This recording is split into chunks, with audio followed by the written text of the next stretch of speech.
Support for this podcast comes from the Central Valley Journalism Collaborative, connecting communities with the resources, infrastructure, and networks to ensure a vibrant local free press.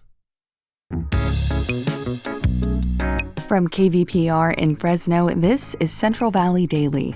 It's Wednesday, January 29th. I'm Elizabeth Arkalian. A New York-based professor and artist is working on bringing a mural to Fresno County. She hopes to portray and honor current and formerly undocumented people. And I wanted to do this project here in the Central Valley because I grew up in Fresno. I'm an alumni in Fresno State. And I think for me, it's another way to also honor the stories of the people I grew up with here. We'll learn about this professor's project in just a few minutes, but first, today's headlines.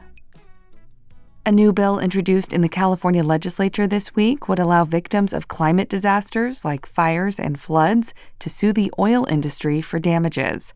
It would also allow insurance companies to sue big oil. Democratic State Senator Scott Wiener of San Francisco says those harmed by climate change should have an avenue to hold big oil accountable. The fossil fuel industry has endless resources. Profits continue to just spiral into the stratosphere. And then we are left holding the bag in terms of paying for these disasters. The bill would not exclude victims from suing other groups suspected of contributing to a disaster.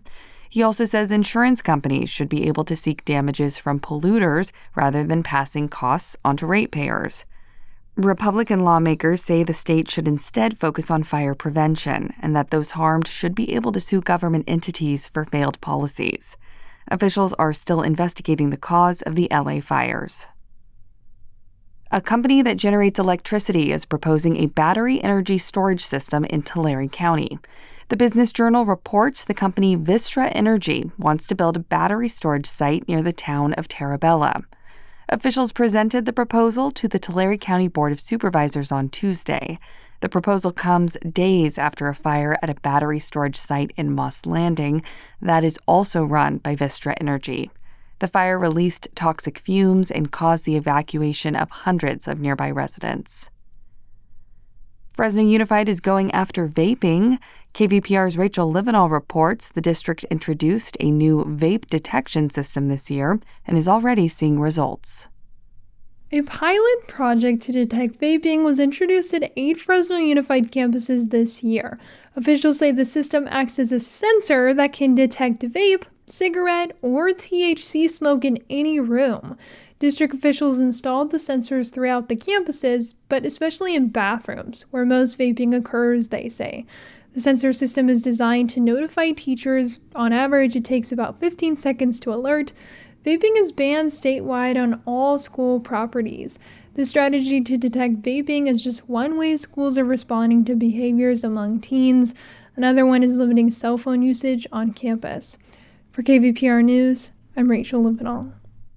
The interim leader of the Fresno Economic Opportunities Commission says he plans to shrink the organization's deficit by the end of the year. Fresno Land reports the Fresno EOC has a higher deficit than previously reported. It's now more than $4 million. The commission decided not to renew the previous CEO's contract last year after news spread of the widening revenue gap. Officials say the 3 programs responsible for most of the deficit will also cut costs and raise revenue by year end.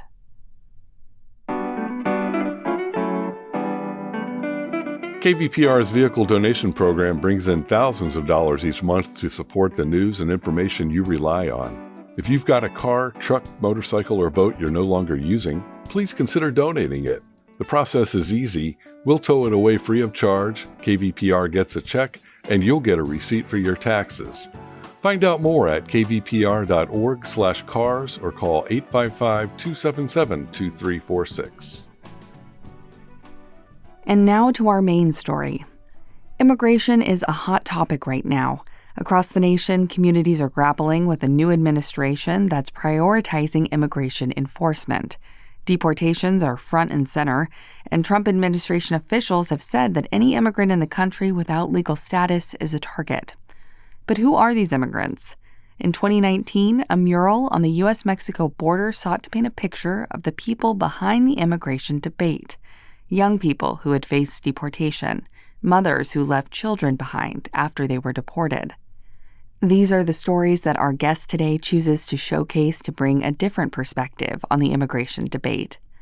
Lizbeth de la Cruz Santana is a professor of Chicano and Chicanx studies at Baruch College in New York City and previously lived and studied in Fresno. She recently joined us to discuss a new project she's working on. De la Cruz Santana says she plans to bring it here to the Central Valley. Yeah, so this project basically started in 2019 after my first mural at the U.S.-Mexico border, which I actually collaborated with an artist here in the Central Valley, Mauro Carrera. And he was basically like my guide, right, in learning how to make my idea come to life, right? I reached out to him and said, hey, I have funding. During that time, I was at UC Davis, and I wanted to basically tell the stories of the people that I have met in Tijuana who had faced deportation. So I basically put this project on pause since then, because during that time, again, we were in the Trump era. So I didn't feel comfortable disclosing people's status, even if they were proud, to say undocumented and unafraid. I didn't want to be a part of that if they got into legal issues, right? Or people did something bad to them. So that project was paused. So I did the other one instead, the Playas de Tijuana mural, which is a mix of all of these, right? Undocumented youth who had DACA, but then also those who could have qualified but were deported even before. So that was very important to me. But now that I am a professor, I received funding to basically pay for the materials, right? Like the painting and installation costs for a mural. And I wanted to do this project here in the Central Valley because I grew up in Fresno. I'm an alumni in Fresno State. I also went to Fresno City. And I think for me, it's another way to also honor the stories of the people I grew up with here. So I am looking for a space, and I hope to find one soon. And why was the Central Valley the place where you wanted to do this project? Well, I think I keep getting reminded of why. Aside of just growing up, I grew up in LA and Fresno half my life. And for me, the Central Valley has always allowed me to understand more of the dynamics of people who are undocumented outside of the city life, but to think more about who are the parents also of the children, right, who are now adults that migrated here. Why did they choose the Central Valley? But then also there's a rooted history of activism, a lot of pro-immigrant rights efforts. But again, for me, it's the Central Valley in California has a rich history that I also want to make sure people don't forget these stories, right? Especially now during the Trump 2.0 era, where, again, we don't know what's going to happen to DACA. And just by looking at the past, we know for sure that it could be terminated. But what are we going to do with the people who grew up here and are more American than most of us that were able to come back and forth between countries from our parents' home country? Right now, we're witnessing immigration as a centerpiece of this new Trump administration. We've already seen people arrested by border agents, and fear has been spreading among immigrant communities about further actions. How do you hope that your work can make an impact, especially in this moment? Well, yeah, and kind of echoing the first question, right? The Chicano movement, muralism became important, right? And poster making in visibilizing what was happening, right? Either we're going to do rallies to protest, but for me, it's the art speaks for itself, right? You don't have to speak English or Spanish, which is usually the languages that we're working with in storytelling here, but just seeing someone's face, the eyes and the contours that we're going to be using, the different color shades I'm going to be mixing for the students and the volunteers to help paint. It's very layered, right? So I think it allows you to, and I'm very heavy on touch the art, because oftentimes you're not allowed to, right? It's just take a photo and that's it and move on. But I really want people to feel these stories. And the fact is that these stories should fade away with time. So similar to the Playas de Tijuana and the other murals I've done before, they have a 10-year mark echoing this castigo or the punishment people get when they get deported, usually. So giving them those 10-year marks to say, hey, you have 10 years to figure it out again, but people can't wait that long either. Can you tell us about your larger work as a professor? I know you're currently teaching in New York. What's your focus and what kind of classes are you teaching?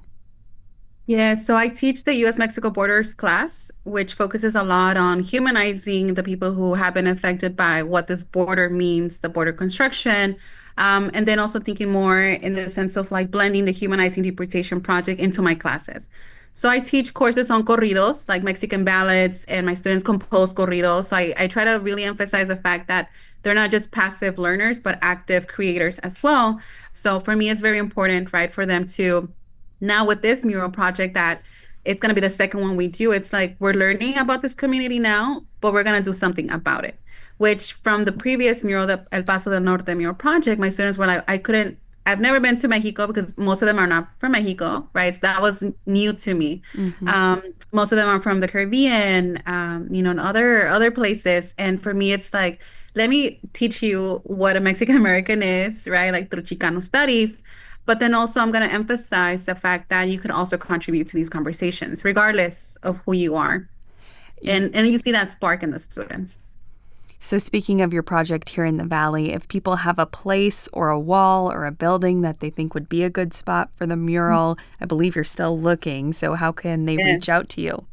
Yeah, so they could email me. I would say the easiest thing is just Google my name, Lizbeth de la Cruz Santana, and it should pop up my website. I'm also on like social media as Lizbeth de Santana, and hopefully that helps. But I do have a specific place in mind here in Fresno that I really want.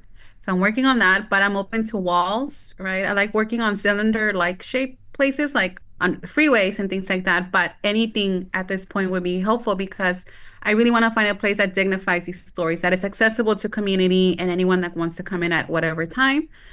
Because it's just the right thing to do, I feel, like a special place here in Fresno. That was my conversation with Lizbeth de la Cruz Santana. She's a professor of Chicano and Chicanic Studies at Baruch College in New York City. And that does it for today's show. Today's episode was produced by Jonathan Linden and KVPR with support from the Central Valley Journalism Collaborative. I'm Elizabeth Arkalian. Find the latest local news anytime at kvpr.org.